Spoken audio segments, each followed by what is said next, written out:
Good evening, everyone, and thank you for tuning in. This evening, what we're going to be talking about is consistent carry, or program compliance, or whatever you want to call it, right? And what that is having a weapon on you when you need it at all times. And we're going to kind of talk about some of the good and bad things about different weapons that are available for you and their systems, right?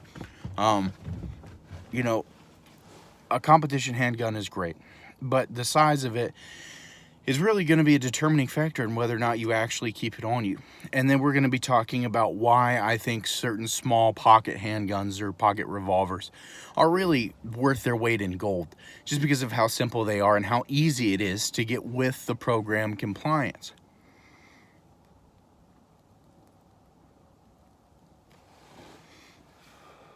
Please don't mind a cigar. Is what I do in the evenings. Go outside, I have a cigar, and I think about what I think is germane information for anyone who's looking or seeking an answer. And I really think that this is a germane topic that we need to speak on, and that needs to be spoken on more often. Is just program compliance. The ability to always have it on you, because if you don't, it's no good. Like the saying, "Bird in hand is better than two in bush." Well, a 380 in your hand or on your person is better than a 500 Smith & Wesson in the safe. And I think that can be true about any situation with really any firearm commonly available. The Ruger LCP that I've talked about in some of the other videos I've done, it's a horrible handgun. I've seen other videos, I've seen other people shoot them, and they never had any real issues out of them. That is not the case that I have experienced with my weapon. So based off of my experience, it's not a great little pistol. However, what it is something very, very, very, very easy to carry. It's very easy to slip in my pocket. As a matter of fact, when I go outside to smoke, it's really easy to pop in there, and I don't even think about it. I grab my lighter, grab my cutter, grab my cigar, and grab a Ruger LCP. The other thing is it's really compliant in almost every situation. I can't think of any situation or any area where a 380 6+1 shot auto loading handgun would not be legal. I just can't think of it. It meets all capacity requirements, and it is something that anyone can carry. If I'm out for a walk and I'm wearing flip-flops and shorts, it's easy to carry. If I'm going outside to smoke and I just want something to throw in my pocket, I don't want to go through the process of putting on a holster, it's easy to carry. Even if I'm going out, to look for the dog or to bring him back in, or I'm going out to shovel snow, it's something that's easy to carry. And I think that is really the eggs and bacon of this whole conversation, is get yourself something that you are actually going to carry IRL or in real life. The nicest pistol in the world that you don't carry doesn't add up to anything. And I think that's the most important point I can get across is, 9mm is, I think it's a way better carry round. I normally carry a 9mm. However, when I'm going outside in a situation where I normally wouldn't carry a weapon, I grab that little Ruger LCP. Again, it is a nothing fancy, no frills gun. And in 95% of situations, that's all you're going to need. Now, if I'm planning on going out, or I'm leaving my house, or I'm going more than, 50 or 60 feet from my apartment, okay, I'll grab another pistol. I'll put on a full capacity or a full power 9mm, double stack, or at least a 357 with a speed loader or some extra shells in a cartridge loop. And that's okay, right?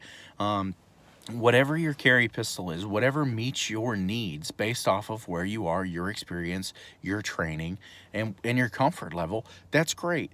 But what I'm trying to come across with this video is program compliance. It's the most important thing. And too many people, they'll religiously carry a weapon. They'll religiously carry it, religiously carry it, religiously carry it, and they come home and they take it off and they leave it. I have a really sad anecdote to tell you. One of the guys that, my family was very close to his, moved, and he moved away. And then he got home and somebody was in his car, in his driveway, trying to steal something. And he went outside to confront him, and they shot him dead in his yard. It's a true story. I don't want to divulge any names or anything of that nature, but it happened. Now, then he was a huge Second Amendment activist. He was, he owned weapons, he carried weapons, he had a concealed carry permit. But in that moment, he didn't have it on him. You know, he was also an amateur fighter. He wrestled all the way through high school, very, very competent and could handle himself very well. But the situation, he, you know, maybe for the best, maybe for the worst, I don't know. He didn't use a weapon and ended up being murdered in his own yard. And I'm not going to say one way or another what could have happened, what should have happened, anything of that nature. But what I am going to say is the moment that you take it off, that weapon is now a liability.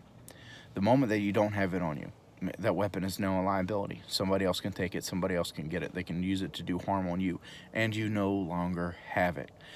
There's the Urban Carry G3 or whatever holster. Their ad says responsible gun owners don't carry because it's a weapon, they carry because it's a shield. And I could not agree more with that statement. Whether or not I like the holster or anything of that nature, that one statement in itself, I carry because it's a shield. I think that's one of the more true statements there ever were. So, you know, I think every gun owner should own themselves a little pocket pistol, right? Saturday night special, Saturday night rocket, Friday night rocket, pocket rocket, you know, whatever you want to call it. But you should have the ability to just have something that you can take with you wherever you go, that doesn't take up a whole lot of space, doesn't add a whole lot of extra weight, and you'll keep it on you. This includes when you're in your house. You know, the most common thing, I use this little 384 that I have, is when I come home and I don't want to carry a full-size pistol around. You know, it's really easy to keep on me. If I'm sitting down watching TV, I can have it in my pocket. If I'm getting up, if I'm in the bathroom, I always have it on me. Because anything that goes wrong is going to go wrong at the worst possible time. And you have to be prepared all the time.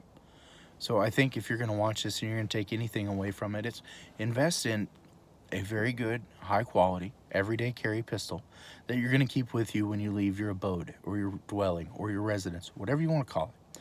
And then invest in another pistol, a second one that you will always have on you. It's never going to go anywhere. It's your backup, right? You slip it in your pocket when you're taking the trash out. You put it in your pocket when you're going to smoke a cigarette. If you're going outside to drink a beer or bullshit, you keep it on you. Obviously, you know, not to be pulled out if you are drunk, if you're intoxicated, if you're inebriated. That was an example. You go outside, you have it on you. You move around your house, you have it on you. You're in your yard with your dog, you have it on you.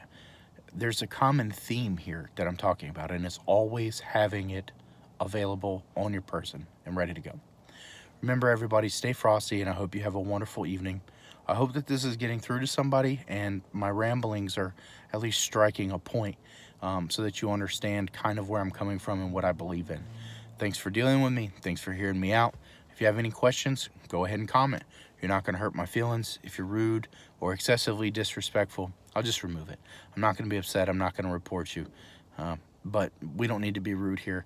I am always about having a very well thought out conversation about what I've said, right? If you disagree, this is a wonderful forum to disagree on, but there's a way to disagree. So please, hope you enjoyed the video. Hope that it at least kind of resonated, and have a good evening.